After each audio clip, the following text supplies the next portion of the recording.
The real reason this Sister Wives star always argues with Janelle, Christine, and Kody. Sister Wives is known for having a lot of drama, especially with one cast member who can't get along with the others. The reality show Sister Wives initially aired in 2010 and followed the lives of Kody Brown and his three wives, Mary, Janelle, and Christine Brown. Season 1 focused on Kody's wooing of his fourth wife, Robyn Brown, and how hard he worked to make this new marriage work. His commitment to his fourth wife made his other wives feel ignored and jealous. As time went on, Kody became more and more obsessed with Robyn, which made him grow apart from his first three wives, Mary, Janelle, and Christine. Each wife in the family dealt with the burden of their failing marriage in her own manner. Mary was the most interesting when she fell for someone she met on social media without realizing they were a catfish. Finally, in 2023, she found the strength to break up with Kody after years of keeping quiet. Mary made the brave choice to leave Flagstaff, Arizona, and devote her life to traveling and running her own bed and breakfast in Utah. Mary has become more self-assured in the last few months. She started her own business, Worthy Up, and got back into the dating scene. There were a number of reasons why Mary didn't get along with other family members, but the biggest one was that she let everyone take advantage of her. She stayed subservient, and other family members took advantage of her till the very end. Everyone in the Brown family sought to show Mary that they were better than her. Kody tried to convince her that she deserved the tiniest part of the Coyote Pass land, and Christine questioned her makeup selections. On the other hand, Mary took a passive approach, which often made her angry in various ways. Mary didn't want to fight and kept her anger inside, which made her lose confidence. Her relationship with Kody is a good example of this. Mary generally gave Kody the benefit of the doubt, but he continued sending her confusing signals. She stayed in a loveless marriage for decades because she couldn't speak up. Mary had a hard time getting along with Janelle and Christine, and this is still true in 2025. Mary didn't seem excited about Christine's wedding to David Woolley, which shows that she was still being passive-aggressive against her former sister wives. Mary has had problems with some family members in the past, either because of the Coyote Pass land or because she chose to get dressed first thing in the morning. Christine told the story of how Kody melted Mary's ring a few years ago. This made Mary unhappy, and she publicly criticized Christine for telling a subject that she thought wasn't hers to tell. It seems that Mary is still angry about things that happened in the past, which causes her to have continuous problems with her old family members in unexpected ways. Mary's actions show that she isn't a bad person like Kody. Instead, she is a victim of circumstances that have made it hard for her to get along with most of her family. Some of the Brown family's kids are close to her, but others have said she is a horrible parent. Her long-term effort to make things work with Kody caused fights with Janelle and Christine. Kody also left because she wouldn't stop trying to make her marriage work. In the end, the Sister Wives actress was only able to make friends with Robyn, and that connection didn't continue after she broke up with Kody. But fans of the TLC show Sister Wives thought that Kody Brown had the power to decide what went on screen and what didn't, but new and embarrassing evidence has made them think that this may no longer be the case. From the start, Kody Brown and his four wives praised TLC for letting the Sister Wives' spouses say what they didn't want to show the world. Janelle Brown said that when Kody and his wives wrote a book together years ago, the production and camera crews cared about the family's feelings and wouldn't put something on the screen if they were asked not to. There was some tension in the family that made it to the screen in the early days of the Sister Wives series. They had to portray some drama, just like Janelle mentioned years ago in her book. They did, but nothing like the previous few seasons, which were terrible. Many Sister Wives fans say that the vulgar drama on the show today didn't start until the last few seasons. But a lot of people think this is Kody Brown's way into season 20, which is already being filmed. At the start of this series, Kody didn't say anything bad about anyone else. He just bashed Mary Brown, Janelle Brown, and Christine Brown. But it looks like the veil has been taken off of him too. One thing Sister Wives viewers learned about Kody Brown is that he takes pride in how he looks. We know that his hair routine has at least 10 steps, from washing it hard to using a hair dryer with a diffuser, and the dozen or so hair products he uses. But TLC has shown him in a different light over the past few seasons. There is a lot of talk among Sister Wives followers over the newest picture of Kody Brown. It looks like Kody got away with saying all those terrible things about his ex-wives in the last few seasons. But now it looks like he wasn't safe from the embarrassing videos. We haven't seen Kody look messy very often since Sister Wives started. But we hardly never see the man with the ringlets with his hair out of place. Those days seem to be over. Take a look at the picture above. It's going around on social media today. This picture is from the part of the show where Kody and Robyn build a vanity for Aurora Brown. The picture shows the top of Kody's head from above. Kody probably wouldn't have liked this view in the past, but it seems like today is a good day for him. Fans think that Kody can't ask for an edit anymore after seeing this screenshot. TLC doesn't seem to be biased because they allowed him make fun of his wives and then kept his bad shots secret. Fans think the Sister Wife show can level the playing field if Kody can say terrible things about his wife. The show should be able to display anything the cameras catch of Kody Brown, even if it's embarrassing. For the latest news about Sister Wives, go back to Soap Dirt. But as Janelle sat on Christine's back porch, nervously holding a cup of chamomile tea, the sun was setting over Flagstaff's red cliffs. It was cool in the desert, but her mind was racing with anger, sadness, and bewilderment. Christine sat next to her, calm but alert, thinking that Janelle was finally ready to express something she had been holding back for too long. "I don't know how much longer I can do this," Janelle said in a shaky voice. "This marriage, or whatever you want to name it now." Christine turned to face her and put a hand on Janelle's arm. "You don't have to keep doing it, Janelle. Not for the family. Not for the show. Not even for him." Janelle's eyes filled with tears. "You make it sound so easy. But it's not. Building a life, raising kids, and attempting to make multiple marriage work have been going on for almost 30 years. And now, he doesn't seem to see me." Christine nodded slowly, remembering all she had been through.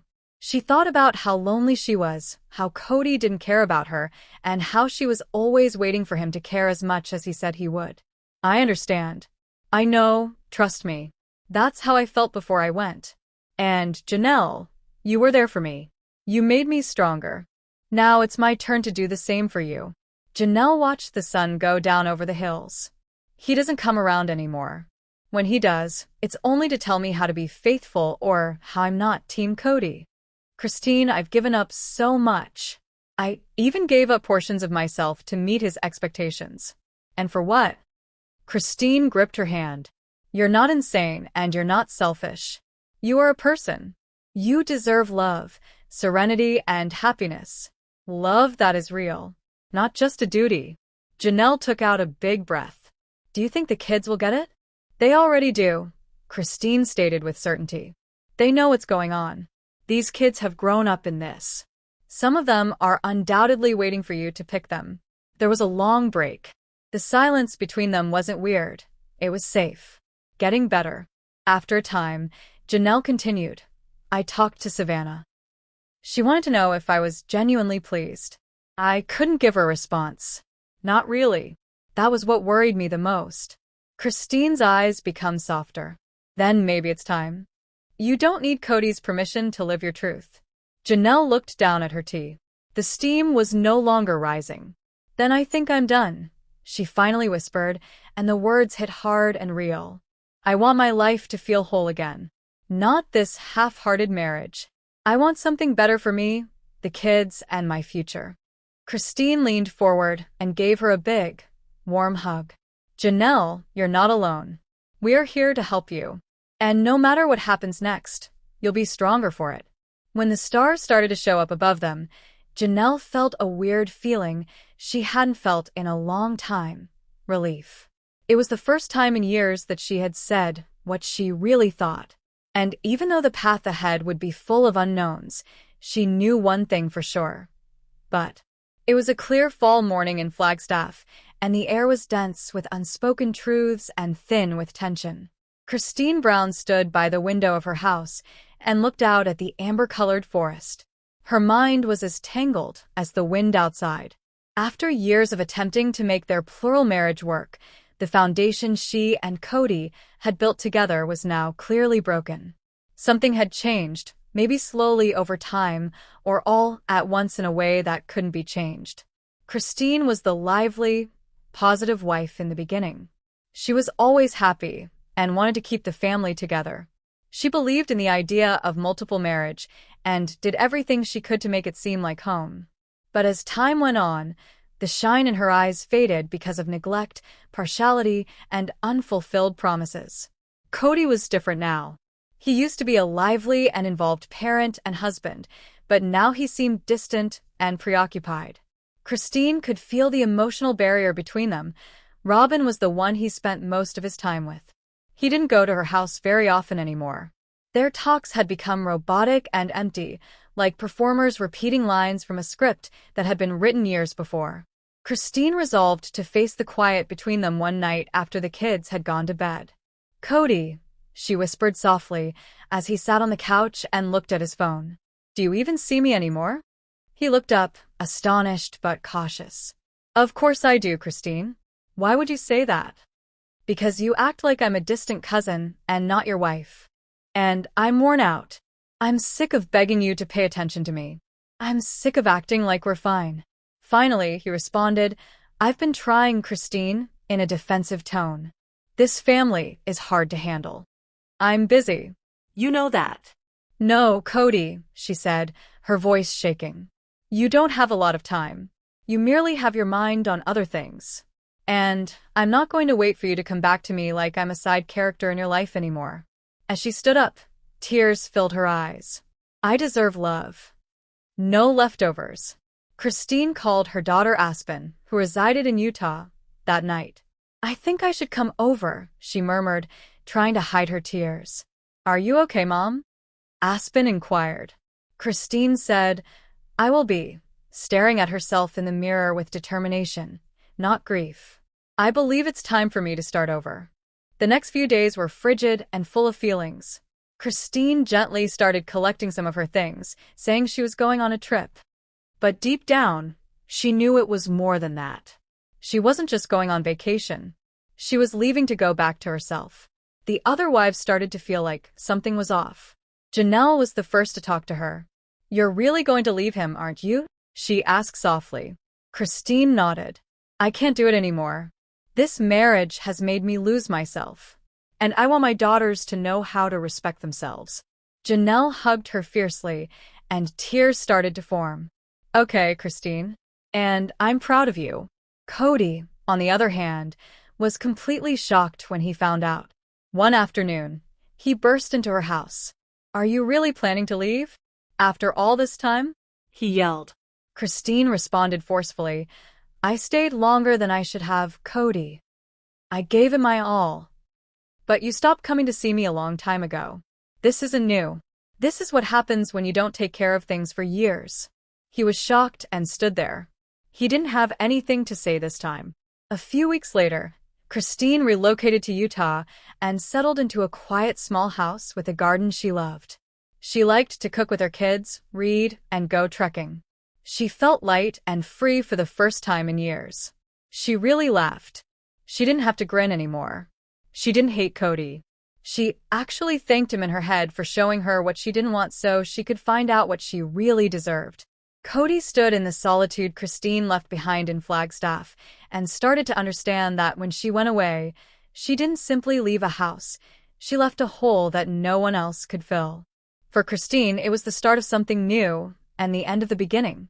But Cody Brown burst into the family's shared Zoom conference just as the sun came up above Flagstaff. His hair was much messier than normal, and his eyes were wild with anger. "This is crazy," he yelled. "Stop," and slammed his coffee cup down so violently that it scared Mary, who almost spilled her tea. Christine blinked. "What's next, Kody?" Kody raked his fingers through his locks in frustration. "These rules. I can't do it anymore. Charts with different colors. Schedules for disinfecting. Areas where masks are required. I have 4 residences and 12 kids living with me at all times. I need a PhD to figure out who I can hug." Robyn, who had carefully put together the 14-page coved household protocol manual, Looked like she was being personally attacked. Kody, the rules are there to protect us. We all agreed. No mask, no entry. Robyn, I had a mask on. Kody yelled. But I had it right in front of me for 2 seconds to sneeze, and Aurora wouldn't let me in. She pulled up a laminated card that said, Violation Level 2. Please leave the premises right away. Christine tried not to smile. Well, she's just doing what you told her to do. Kody looked at her. Don't you start, Christine. This week alone, you modified your protocol 3 times. First, no shoes in the home. Then, only shoes with Lysol wipes on the soles. Now, there's that insane hand sanitizer fog machine at the door that makes it feel like I'm entering into a sci-fi lab. Janelle, who is always the voice of reason, tried to calm him down. I understand, Kody. It's too much. But you wanted to be the one who moved between homes. You said it was your spiritual duty. We only made rules to keep it safe. Kody let out a big breath and sat down. I haven't held truly in weeks. When I waved through the window, Solomon sobbed. And do you know how hard it is to keep track of 7 air purifiers, 3 separate quarantine timelines, and 4 grocery lists? Robyn bent over. Okay, you could stay at my house and make things easier. 1 house, 1 family. Christine laughed. Of course. Isn't that the eventual goal? Mary, who had generally been quiet, looked up and stated in a bland voice, Kody, maybe the protocols aren't the problem. The issue might be that you're trying to balance 4 lives while seeming like you can still be fair to all of us. There was no sound on the Zoom call. Kody gazed around at the virtual boxes of his wives. Each lady looked exhausted, distant, and, he had to admit, done trying to make it all work. He said more to himself than to them. Help me out, guys. I can't figure out how to solve this anymore. Janelle's voice was gentle but strong. Then stop trying to control everything. Instead, start listening. Kody had nothing else to say for the first time in a long time. The laminated rulebook was still on the table in Robyn's residence. Christine finally got rid of her color-coded protocols spreadsheet across town. Kody started to see that the pandemic didn't break the Brown family. Years of favoritism, hurt, and imbalance did. Hello, beautiful viewers. Welcome to my channel. I'm Sabrina, and I hope your day is going well. Don't forget to subscribe to the channel if you appreciate the video.